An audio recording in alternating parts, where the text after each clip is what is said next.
Welcome back, ladies and gentlemen, and here's the second presentation, and that's all about threat and error management, TEM.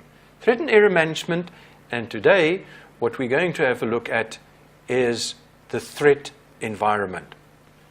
First of all, just a quick one about the definition again. A threat is defined as events or errors that occurs outside the influence of the flight crew. That's the important part. It's not caused by the flight crew, but it increases the operational complexity of the flight, and it requires the crew's attention and management if safety margins are to be maintained. So threats they're real. In fact, I don't think there is something or a place that you can say is a threatless environment. There are risks everywhere, and everything that poses a risk, in other words, is a threat. All right, so let's look at a couple of the examples that I brought in here today. Well, first of all, there's the medium or environmental threat. Just a picture to show you, and that looks quite serious. I mean, I'm not going to try and fly into, below, or whatever in this guy. Okay, and by the way, when it comes to weather, it's like every month somebody falls out of the sky. Or no, maybe they don't fall out of the sky, but they fly into a piece of granite which was embedded inside a cloud or mist. I don't understand. What are they doing there? And excuse me if I'm a little bit upfront right from the beginning, and people say, yeah, but you know, he paid the highest price. Really? Really? There can only be a highest price if there was a cause. But just to die these days in low flying and into mountains and into bad weather we shouldn't be, there's no cause. Waste. It's just a waste. So think before you move. Right, there's a couple examples. First of all, I say other aircraft or obstacles during your taxi, takeoff, landing phases. Now this is, I know we're going to be up and down, yeah, but you're repeating yourself. No, I'm not sure if I repeat myself enough, because the obstacles are there. And the more we get used to that in our own environment, the bigger is the chance or the risk that we're going to, or that it's going to pose a threat and it can actually hurt us. So just don't become comfortable at home base, all right? Keep your eyes open. Keep looking around. We've got parachuters, we've got helicopters, we've got aircraft, we've got solo students, we've got a lot in the circuit. People at flying events. At flying events, everybody just bumbles in. And then on the ground, that is where my big story comes. Come on, guys and girls. You cannot allow anybody to walk in amongst the aircraft. It's family, it's friends, it's children.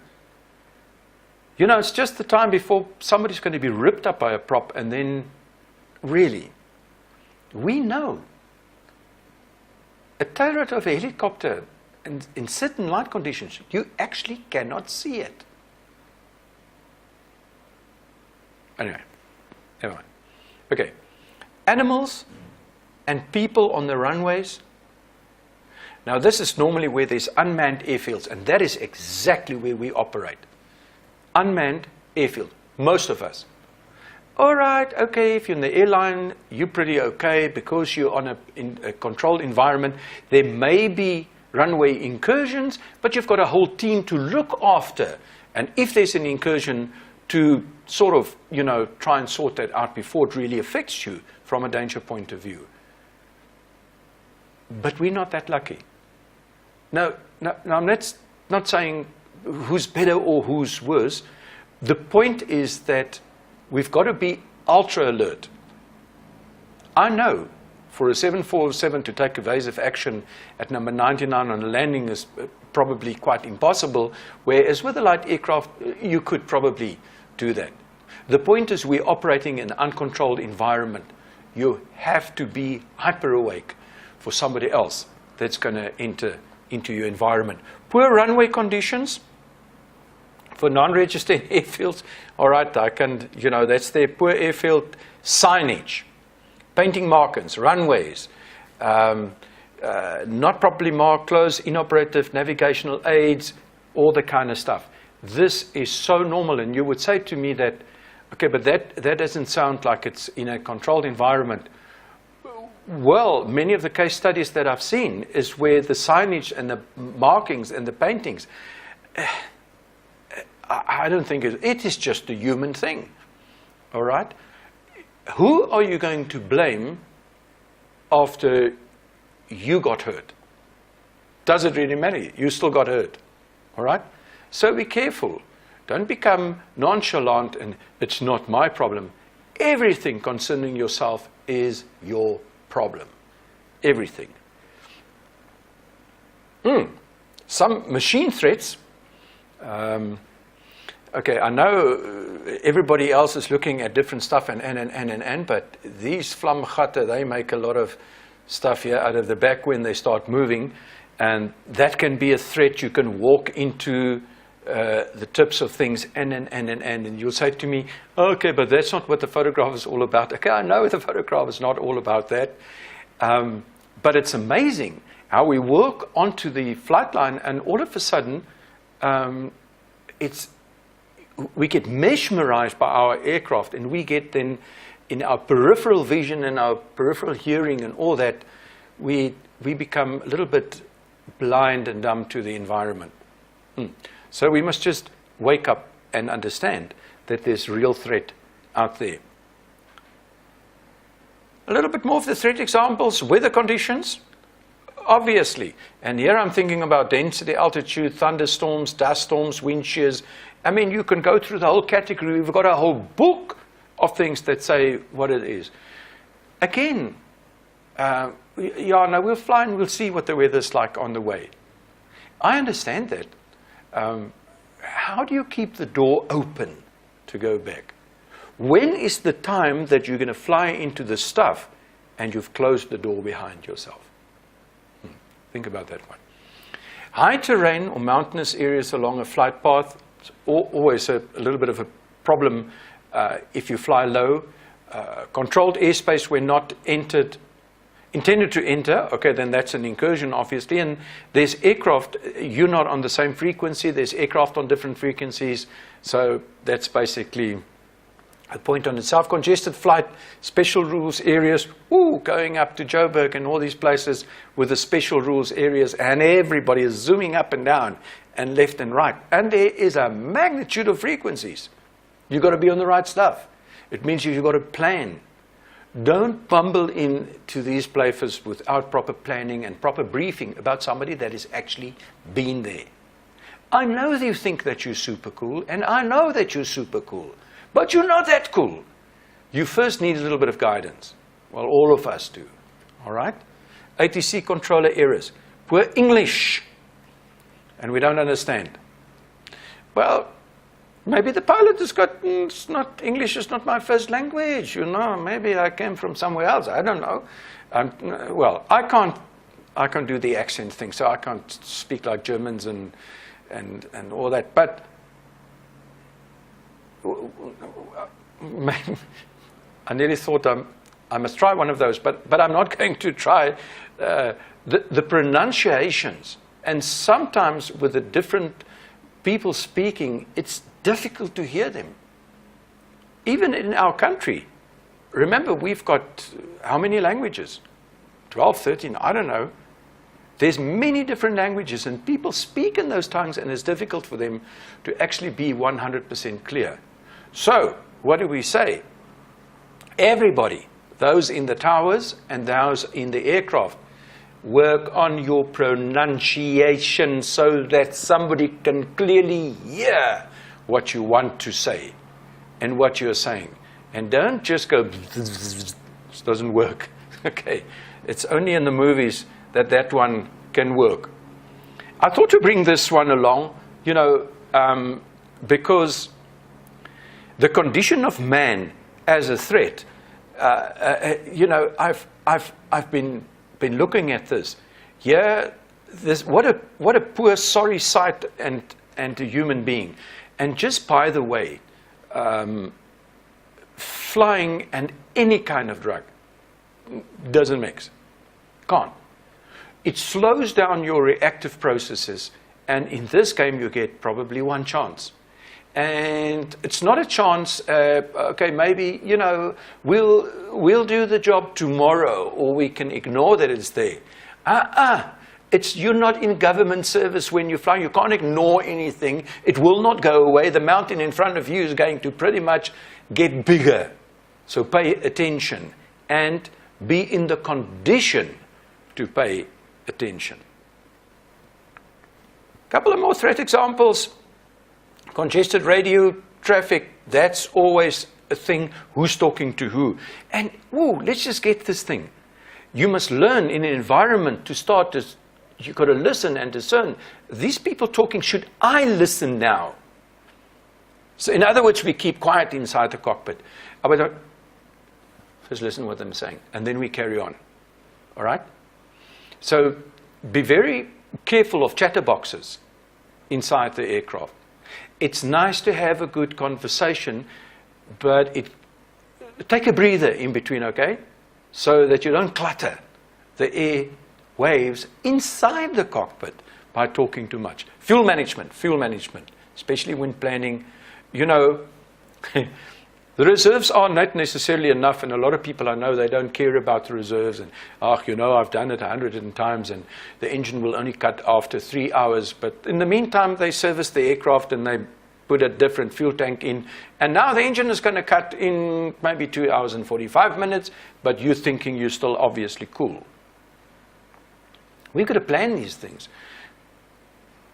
Yeah, it was just a helicopter accident, where the people got used to how long they could fly on the old tanks, and then they put the bladder tanks in. Crew and duty time. There is, I'm talking about unexpected fatigue, which leads to inattention to the threats. Fatigue has got that thing. Look, nobody wants to say that they are fatigued. And somebody says, yes, but you look so tired. All right, I'm going to look better next time. The fact is, if you are tired, if you are overworked, I'm not talking about lazy, okay? Lazy is not the point. But the point is that you need to be able to pay full attention at the time. Passengers' distraction, I spoke about that last month, and the time pressure to rush. The rush. What do they say? You can't rush in. There are so many sayings, but the rushed pre-flight, the rushed takeoff. Remember, people that's on standby and that's going to do the very quick reaction takeoffs and stuff, they've got certain procedures in place that when they start doing the stuff, they're okay. But you and I, because I'm going to be late for the sortie because somebody, other fool is phoning me, and this wants to know that, and that guy wants to know that, and everything, and your family is in between, and the cat has scratched the dog, and I don't know what, and that all, and now we must go and fly. You've got to get your mind right and put in there. I'm probably talking to myself at this stage of the game, because rushing into it, I would sit there in the aircraft and I'll think, I wish this person just wanted to be a little bit faster, that's a little bit slow. And then I remind myself that, what is the rush? Where are we going? Whether this sortie is going to take an hour or an hour and 3 minutes, is that extra 3 minutes that it's going to take us worth it? Well, you make the sum. It's your life. I think it's worth my life, so I'm going to pay a little bit more attention. Whoa. Okay, man threats, and I'm not, when I looked at that, what picture do you put in for man threats? But there's, in man, our makeup. Remember, we've got our stuff like knowledge, and we've got skills, and our attitudes, and we've got our bodies. So in all those, you could find threats. No. But I still thought that was a pretty good picture. Threat example 4, refueling by oneself. Whoa, refueling by oneself or a third party not supervised, what fuel type, quantity, contamination, and so on and so forth.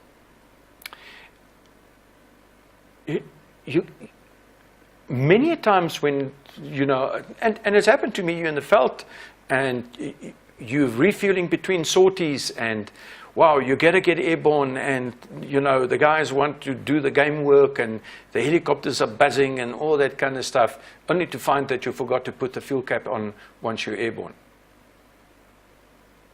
Well, the biggest crisis with that thing is that you've got to buy a new fuel cap. But you know, on your aircraft, if you've lost that, you're not going to see stuff going out.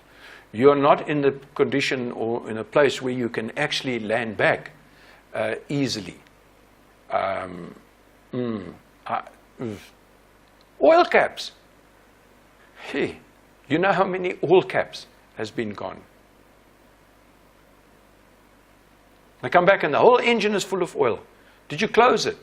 Of course the person is going to say that they closed it. But that's why we double check on each other, because we are human.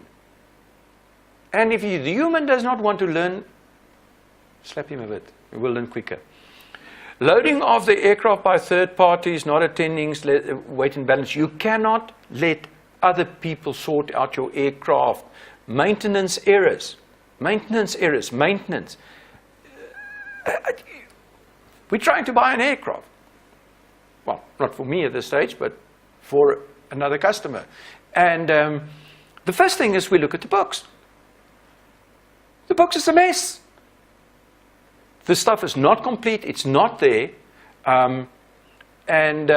Nobody's ever going to know that it's not there unless they need to sell the aircraft. Or if the CFA of that aircraft is lapsed, and it must be inspected, then they'll all of a sudden find out, hey, but these things, they weren't in order. Come on, guys. Put some pressure on the AMOs. They've got to get it right. And by the way, if you go out there and you're going to do test flying on an aircraft, you're supposed to check all these things. Are they there? I will take a sneaky bet that probably the half of the grade 2 test pilots in South Africa hasn't got a cooking clue what is the requirement, well, firstly from their side, and the other side, what is that from the AMO? What is it that you must check up? Some pilots has never opened those books. Okay, am I fighting with you? No, I just feel sorry, because in our game, sorry, as a rule, normally comes too late. Okay. So, let's see what else I've got here. Whoa, the mission threat. And I thought this was a very, very apt picture to show. Flying is a balancing act. There is a lot. There are. You see, here goes the English thingy. There are a lot of threats out there. We've got pressure from outside. We've got the clouds and the stuff. And we've got everything else that's going on. All right. Hey, that's just a normal, straightforward sortie. I'm going to go fly to the dam and back. Have you got mission threats going to the dam and back? Okay, to the dam and back. Damn sure. You have got problems because there might be other aircraft. There is somebody, there is something. You've got to look after the aircraft. You can look at your personal space in which you fly. That's all yours. Whoa. I'm going to repeat myself and say, are you going to blame the ATC if somebody else flies you out of the sky? I don't think you will have the ability to blame anybody or anything. So, you know, we pretty much got to do things up in advance. Right, let's push on. Poor or no flight planning. Okay, that we have said so many times. Any information not available due to poor third party support. Ooh, we've got, well, not all of us, but some of us got operations rooms. Guys, if you are dispatching an aircraft you take responsibility for many of the threats that your sortie or your pilot or your crew is going to be exposed to. What are you doing to help them as well? I'm not just talking to the pilots here. Remember, it's everybody. This is a crew thing. It is from the people working on the aircraft, people sweeping the flight line, people looking at things, and everybody has got a part in it. It is, I think some people think that because they've got money and they've got an aircraft and they're super cool and that it's all that. No, there's a whole lot of people that's behind you. Yes, I know you've got the money and that's very cool and all that kind of stuff, but I don't care how rich you are, sir. I want to be safe in the airspace as well. So there's like a sort of an equalizer. The sky is an equalizer. There's no real status up there. There can't be status. There's only me, the aircraft, the environment, and the possibility of tragedy. Or fun. Sorry, don't want to get this negative. I love the fun part. But remember, we've got to be alive to have fun. So look after yourself, look after the environment, think. And I've said that many times. Anytime whether the navigation emergency systems they are not within the reach, ooh, look here, stuff on board that is not in reach that you need. The moment that you start, where in the aircraft, where is it? And I can't get hold of that. I've got to go and shoot an approach here, but my lead-in plates is lying in the back. I need a sip of water, but the water is right there at the back. What are you going to do? Climb out and go to the back? I don't think so. Oh, by the way, don't even try that. All right? Okay, if you're in a 747, you can get out and go to the back. All right, you'll probably have an aerostat that you can tell it to bring. But I've got no aerostat in my 172 or P-828, 140 or 180. So the environment that you operate in, the pilots must make sure that you've got hands on, that you can physically get your hands on anything and everything that you may need. But that takes planning. Right, let's see. Software. What is software? And I put there management as well. Remember, software refers to the rules and regulations that is espoused by the aviation fraternity. We've got the cats in the cars, and we've got all the 1,000 other rules, and we've got the aircraft operating stuff, and we've got the stuff around the airfield, and then we've got all the sciences. And there's rules that you can break, or try and break, but there's no scientific rule that you can break, because the rule will remain. You're going to break. Somebody said to me, all right, and if I don't know about the rule, you're going to be equally dead. It doesn't matter whether you tried it or not. So, you know, before we enter into a phase of flight, know what you're going to do. But people are scared because they don't want to be criticized. Why not? Because only through constructive criticism can you move to the next level of competency. Otherwise, you'll just stay a hero in your own eyes and in your own mind. But in reality, man, you're a menace. Okay, get help. Okay, it's not that serious. Threat response. The knowledge of something that may be a threat is very good for a starting point, I say that, and that is it, and knowledge only. You know, we have to think about these things and move it. You know, in these auditing courses, then the people say, okay, how many times have you walked through that hangar? No, 1,000 times.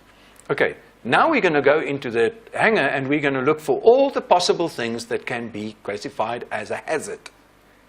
And by the way, you cannot say there's nothing. I want at least a minimum of 10 things that can constitute a hazard. Hazard. Then the people come back, and you know what? They struggle to get less than 10. It's always more, because now we've got focused attention. So when it comes to something that could pose a threat to us, focus your attendance. Focus. All right. The single pilot must be ready with an antidote for such threats. So there's a deliberate preparation for each identified threat. The pilot should consider his flight and do a threat analysis. And that is what the CAA is preaching, and this is what they want us to do, and that is what they are testing for. So if I go and test somebody, I must make sure, did they contemplate all the threats that could possibly be there? Now you'll say to me, like what? Well, they've done weight and balance, they've seen the aircraft is right, those are all things that could be threats, and the weather, all right? But then also, the local conditions. Oh, there's parachutes dropping, there's helicopters here, there's other aircraft, there's pupil pilots in the circuit, students. Those are all threats. Okay. To train how threats should be managed, and it must never be in hindsight, but it's an anticipated action. Training must be conducted by professionals not through a buddy-buddy system. Ooh, I've seen this buddy-buddy system, because the buddy has trained himself, the buddy is going to help you to train yourself, and everybody helps themselves. And then we've got a gaggle of, well, people that probably can fly, but they're not even close to professional. They're not giving themselves the best chance of survival.